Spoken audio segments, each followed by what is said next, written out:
كلمتان حبيبتان إلى الرحمن خفيفتان. Bismillah, elhamdülillah. Peygamber aleyhissalatu vesselam hadislerinden geldik. 237. hadis. Ve an Enes radıyallahu anhu anin Nebi sallallahu aleyhi ve sellem قال: La yu'minu ahadukum hatta yuhibba li ahihi ma yuhibbu li nefsihi. Peygamber aleyhissalatu vesselam hadisteyte sizden biri gizli imani bulmaz, imani kamil bulmaz. Ozunu kardeşine suymay turup ozunu nafsine suyagan zatni de baydı. Gorasan bununla dahi hatta aytmadı, Müslüman, oruz, kafir deyip de aytmadı. Bari de adamlar insan da baytanız birbirine kardeşler de baydı. Sağa yaramayı aldatmaga orusunu da Müslümanını da. Ozok da Müslümanını aldatsan günahı dağı da ullu bola. Sağa suymayın zatni kardeşine de suyma.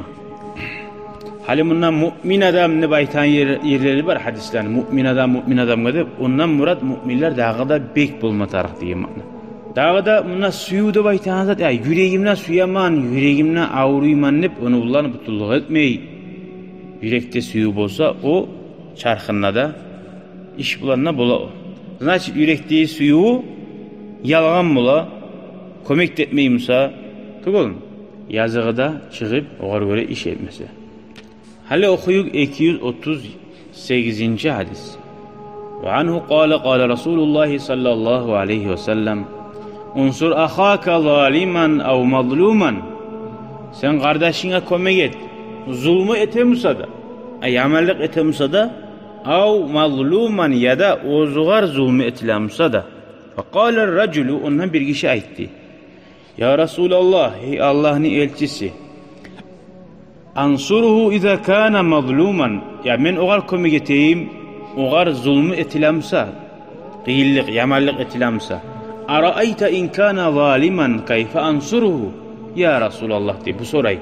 O zulmü yamallik etegen adamına oğar bari neç kömek eteyim dağda da. Uramsa bari menle koşulup urayım. Urulagan adamına. Tamaşa bulup o adam soradı. Qala etti tahcuzuhu tamna'uhu minal zulmi. Şu adamını geri urasan zulmü etigen işinden. Fa inna zalika nasruhu şoğar kömek etken bolasın da bayt. Masalan bir bar yavuş gelsin ekkisi de yibara bar yavuş gelsin de. Şu da sen kömek etken bolmaysan.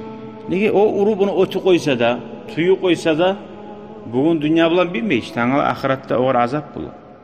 Belki urup onu öltürü koyadır o. Omuru tasınakka getir. O sahili ey kardeş tohtali sabır bulalı. Şuna öltürme zat da yok, ölme zat da yok. Tutup tohtatsağına sen şoğar kömek etken mi olasın? Şudur makna şunlar. Araplarda mısa? Buley aytu bulgan. Kardeşine kömek et. Yamallık etemsa da o ya da ozgar etemsa da. Olanı kimsa silepa bulgan. Gertiden de şu piramoy manası. Kardeşin, nice ağa tustuğumsa da kardeşin. Şoğar kömek ettiği bu. Anladın? Din geliyince oluyor bu. Ama hali İslam din geliyen zamanla nice ağa rahatlığı arkadaşınsa da biliyor musun tustuğuken Tohta kardeş tustuğulsa şöyle yegen İslam dinimiz. Yan tartmak natizmliğinize taydiriyen. Bu tavlu, bu gomuk salimini tutabız. O tavlu tuzmusa da tutmayı biz. Öyle yaramay. Velhamdülillahi Rabbil alemin.